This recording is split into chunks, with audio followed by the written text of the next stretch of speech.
Hello guys, welcome back to my channel legend biography में। तो guys, आज मैं फिर लेके आया हूँ एक न्यू लेजेंड की बायोग्राफी आपके लिए, जो कि जल्द से जल्द मैं लाता रहूँगा। लेकिन इससे पहले जो कोई भी इस चैनल पर पहली बार आया है तो इस चैनल को लाइक, सब्सक्राइब और बेल आइकन दबाना ना भूलें, जिससे मेरी हर नई वीडियो की अपडेट आपको मिलती रहेगी। तो अगर आप भी अपने मनपसंद शख्स की बायोग्राफी मेरी आवाज़ में सुनना चाहते हैं तो मुझे कमेंट जरूर करें या मेरी इंस्टा आईडी पर मैसेज में बता सकते हैं। तो गाइस, चलिए शुरू करते हैं। गाइस, लाइफ में गिव अप करना तो बहुत आसान होता है, पर जो इंसान बिना गिव अप किए कठिन से कठिन परिस्थितियों में डटा रहता है, कामयाबी उसी को मिलती है। आज जिनकी स्टोरी मैं आपके लिए लाया हूँ, उन्होंने भी कभी जिंदगी में हार नहीं मानी। जी हाँ दोस्तों, यतिंदर सिंह, जो कि इंडिया के टॉप बॉडी बिल्डर में आते हैं। ये बॉडी बिल्डिंग में कैसे आए और इतने बड़े बॉडी बिल्डर कैसे बने, आपको शुरू से इनकी जर्नी के बारे में बताते हैं। गाइस, इनका जन्म 25 दिसंबर 1982 को सहारनपुर में हुआ। शुरू में तो इनकी पढ़ाई सहारनपुर में ही हुई, लेकिन आगे की पढ़ाई के लिए इन्हें पंजाब के एक हॉस्टल में भेजा गया, क्योंकि उस समय सहारनपुर में स्कूल और एजुकेशन उतनी अच्छी नहीं थी। जब ये हॉस्टल में थे तब इन्होंने देखा कि ट्रक में कुछ लोहे का सामान आ रहा है। इन्होंने अपने दोस्त से पूछा, ये क्या है? इनके दोस्त ने बताया, ये जिम का सामान है। तब पहली बार इन्होंने जिम का नाम सुना। वो जिम इनके हॉस्टल में ही खुला था, पर 10वीं क्लास से ऊपर वाले बच्चों के लिए, और उस समय ये 8th क्लास में पढ़ते थे। एक दिन इन्होंने देखा जिम खाली है, तो ये अंदर जाकर एक्सरसाइज करने लगे। तब हॉस्टल के वार्डन ने इन्हें देख लिया और बहुत पीटा। उस समय इनके एक भैया भी थे जिनका नाम वितेंद्र था। वो भी अपने टाइम के बॉडी बिल्डर थे। एक दिन इन्होंने अपने दोस्तों के आगे रौब दिखाने के लिए अपने बॉडी बिल्डर भैया की फोटो दिखाई। फोटो देखकर सब इनको चिढ़ाने लगे कि किसकी फोटो उठाकर लेके आ गया, और हम मान लेंगे कि ये तेरे भैया हैं। इनको काफी बुरा लगा। तब इन्होंने सोचा, क्यों ना भैया को एक दिन हॉस्टल ही बुला लिया जाए। फिर एक दिन इन्होंने अपने भैया को हॉस्टल आने के लिए बोला। जब इनके भैया हॉस्टल के गेट के बाहर खड़े थे तो उनकी बॉडी देखकर ये बहुत प्रभावित हुए। फिर इन्होंने भी मन ही मन सोच लिया कि इन्हें भी बॉडी बिल्डर बनना है। इन्होंने अपने घर वालों को फोन किया और कहा कि अब मुझे हॉस्टल में नहीं रहना, मुझे घर ले जाओ। उस समय ये 9वीं क्लास में पढ़ते थे। इनके घर वालों ने कहा कि तुम 10वीं इसी हॉस्टल से कर लो, फिर हमें तुम्हें घर ले जाएंगे। इन्होंने घर वालों की बात मानते हुए जैसे तैसे अपने 2 साल निकाले, और जिस दिन 10वीं का लास्ट एग्जाम था, इन्होंने अपने घर वालों को कहा कि आप हॉस्टल आ जाओ, आज मेरा लास्ट एग्जाम है, फिर हम घर चलेंगे। तब इनके घर वालों ने फिर से इनसे कहा कि बेटा 2 साल की बात और है, 12वीं भी इसी हॉस्टल से कर लो। तब इन्होंने अपनी मम्मी से कहा, मम्मी मैं यहाँ और रहा तो सुसाइड कर लूंगा। हालांकि वो इन्होंने अपने घर वालों को डराने के लिए कहा था। इनका ऐसा कोई मकसद नहीं था। हुआ भी ऐसी, इनकी मम्मी बहुत डर गई। एग्जाम खत्म होते ही इन्हें वापस सहारनपुर ले गए। सहारनपुर आकर इन्होंने अपने ड्रीम को पूरा करने के लिए वहीं से एक लोकल जिम में एक्सरसाइज करना शुरू किया। तब जिम में एक अंकल हुआ करते थे। उन्होंने इनसे पूछा कि तुम जिम क्यों करना चाहते हो? तब इन्होंने बताया कि मुझे बहुत बड़ा बॉडी बिल्डर बनना है। फिर अंकल ने इन्हें बॉडी बिल्डिंग की टेक्निक सिखाई कि रॉड कैसे पकड़ते हैं, कैसे पुशअप मारते हैं, और ये वैसे वैसे सीखते चले गए। वो जिम वैसे तो काफी छोटा था, पर इनके हौसले बहुत बड़े थे। जब इन्हें जिम करते करते 5 महीने हो चुके थे तो वहाँ पर एक छोटा कंपटीशन हुआ, जिसमें ये जीत गए और इन्हें एक ट्रॉफी मिली। जब इन्होंने अपने पापा को वो दिखाया तो इनके पापा बहुत खुश हुए, पर तब भी कई लोगों ने इन्हें ताने मारे कि इन सब में कुछ नहीं रखा, पढ़ाई करो, आगे चलकर काम आएगी। पर किसी की बात से इनको कोई फर्क नहीं पड़ा, क्योंकि इनको पता था कि इनको आगे क्या करना है। कुछ दिनों बाद इन्होंने अपने जिम वाले अंकल से कहा कि इन्हें मिस्टर सुल्तानपुर खेलना है। अंकल को पता था कि इनकी बॉडी अभी उस लायक नहीं है, पर वो इनको निराश नहीं करना चाहते थे। जब ये कंपटीशन में पहुंचे, वहाँ पर इनके घर वाले, दोस्त, सब लोग को इनका कंपटीशन देखने आए हुए थे।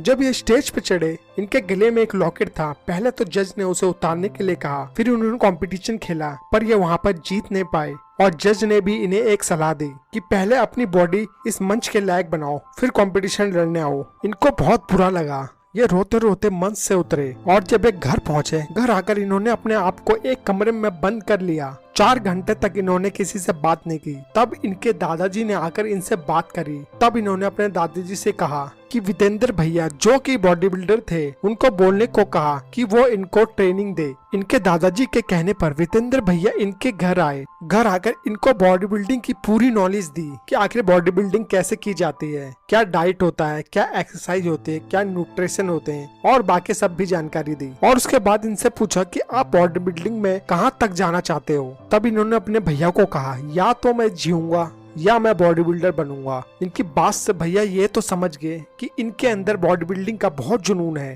फिर भैया ने इन्हें अगले दिन जिम में आने को कहा, जो कि सहारनपुर में ही थी। वहां आकर इन्होंने अच्छी ट्रेनिंग के साथ अपनी जिम स्टार्ट करी और 1 साल पूरी मेहनत करने के बाद इन्होंने मिस्टर सहारनपुर का कंपटीशन खेला, जिसमें ये ओवरऑल कैटेगरी में चैंपियन बने बिना किसी के साथ कंपटीशन लड़े। क्योंकि जब ये स्टेज पर पहुंचे तो वहां इनकी बॉडी देखकर सबने ये कहा कि यहाँ इनके कंपैरिजन का कोई भी नहीं है। ये बॉडी स्टेट लेवल की नहीं, नॉर्थ इंडियन फिजिक्स लेवल की है। उस दिन इनको समझ आया कि ये अपनी बॉडी को किस लेवल तक ले जा चुके हैं। अगले दिन न्यूज़पेपर में इनकी फोटो छपी, जिसके बाद सबने इन्हें अप्रिशिएट किया और इस दिन इन्होंने अपने फादर के फेस पर अलग ही खुशी देखी।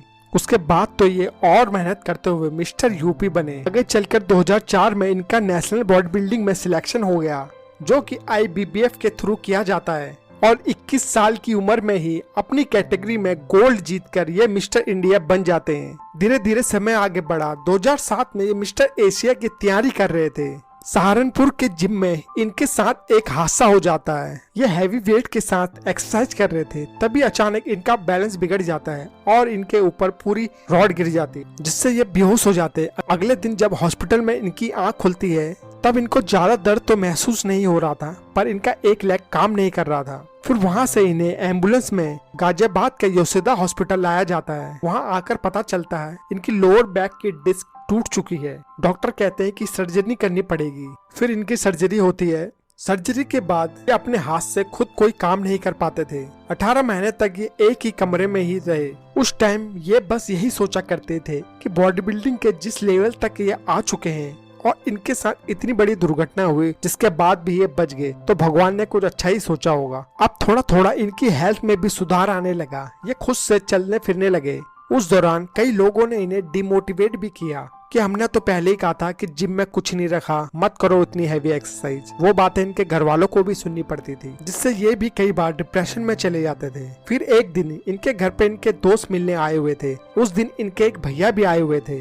तब इनके भैया इनके एक दोस्त को जॉब बता रहे थे। मेरठ में एक जिम में ट्रेनर की जरूरत है, तुम चले जाना। जैसे ही सब लोग अपने अपने घर गए, तब इन्होंने अपने भैया को कॉल किया और बोला, भैया मेरठ की जिम में मैं जाना चाहता हूँ एज ए ट्रेनर, कि तुम अभी तक पूरी तरह ठीक नहीं हुए और इतनी कम सैलरी में तुम क्या करोगे, तुम अच्छे खासे परिवार से हो। पर इन्होंने कहा भैया नहीं, मुझे जाना है। फिर इन्होंने मेरठ के लिए ट्रेन पकड़ी और मेरठ पहुंच गए। मेरठ पहुंचकर जिम देखने के बाद इन्होंने रहने के लिए कमरा ढूंढा। काफी ढूंढने के बाद इनको कोई रूम नहीं मिलता। फिर मजबूरन इन्हें एक छोटे से कमरे में रहना पड़ता है, जो इतना छोटा था कि इनकी टांगे भी लंबी नहीं होती थी। इन्हें टांगे मोड़ के सोना पड़ता था। 7 महीने ये उसी रूम में रहे और जिम में भी मेहनत करते रहे। साथ ही साथ अब इनकी हेल्थ भी बेटर होने लगी, जिसका कारण ये अपनी वाइफ को भी बताते हैं कि इनकी वाइफ ने इनकी बहुत मदद की, इनको बहुत मोटिवेट किया। धीरे धीरे एक्सरसाइज करते करते इनको पता भी नहीं चला कि कब ये इतने ठीक हो गए, हैवी वेट उठाने लग गए और इनकी लोअर बैक का पेन भी पता नहीं कहाँ गायब हो गया।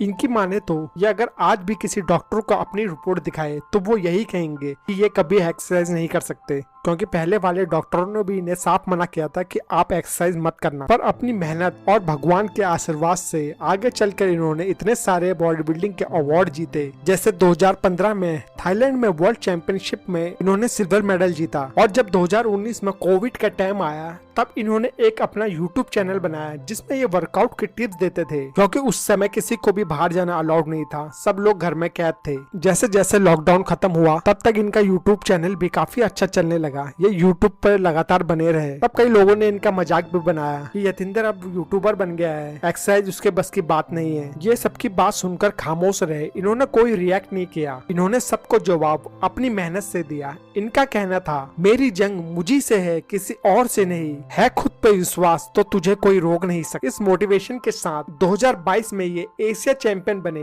और चैंपियन ऑफ चैंपियन का खिताब भी अपने नाम किया, जो कि बहुत कम लोगों को दिया जाता है। हम तो यही चाहेंगे कि ये और भी अवार्ड जीते और आने वाली जनरेशन को प्रेरणा दे। तो गाइज अब हम भी अलविदा लेते हैं, फिर लौटेंगे एक नई बायोग्राफी के साथ। तब तक के लिए बाय एंड टेक केयर।